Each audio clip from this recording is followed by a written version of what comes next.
Thomas the Tank Engine was feeling bright and cheerful. It was a splendid day. "Good morning," he whistled to some cows, but the cows didn't reply. "Never mind," said Thomas, "they're busy with their breakfast." Next, he saw Bertie. "Hello, Bertie.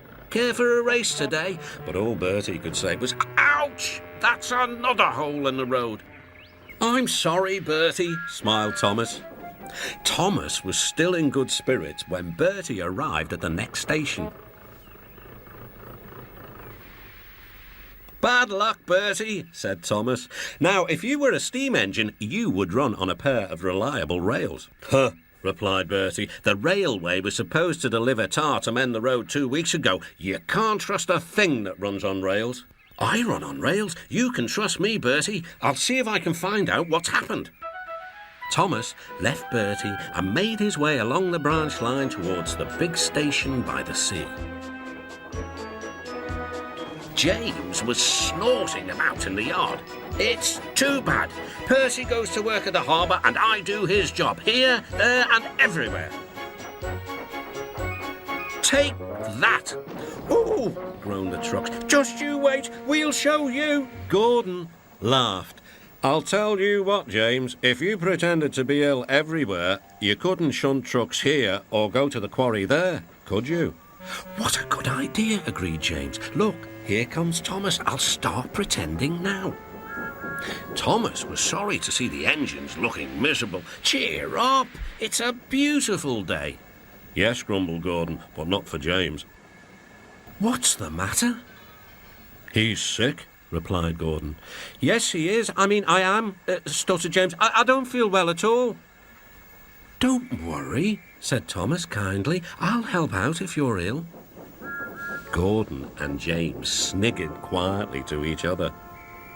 Some of James's trucks were coupled behind Thomas, and he steamed away to the quarry. The trucks were still cross. "We couldn't pay James back for bumping us, so we'll play tricks on Thomas instead. One engine is as good as another." But Thomas didn't hear them. He collected all the stone from the quarry and then set off back to the junction.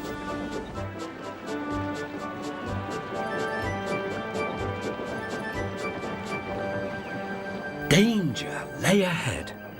"Now for our plan," giggled the trucks. "Go faster, go faster." "Slow down," called Thomas's driver and applied the brakes.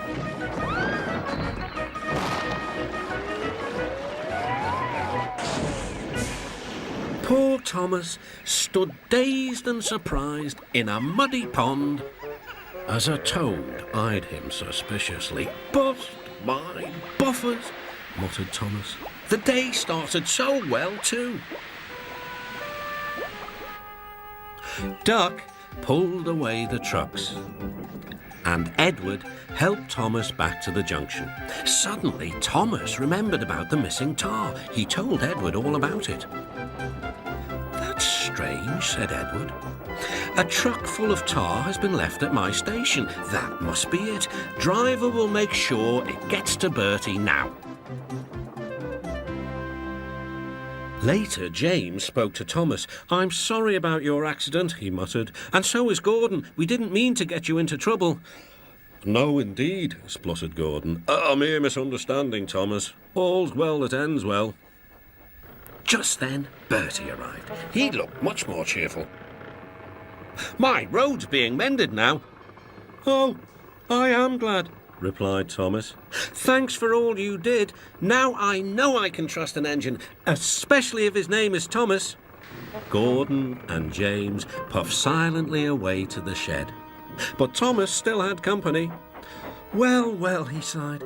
"What a day for surprises." The toad, who was looking forward to a ride home, noisily agreed.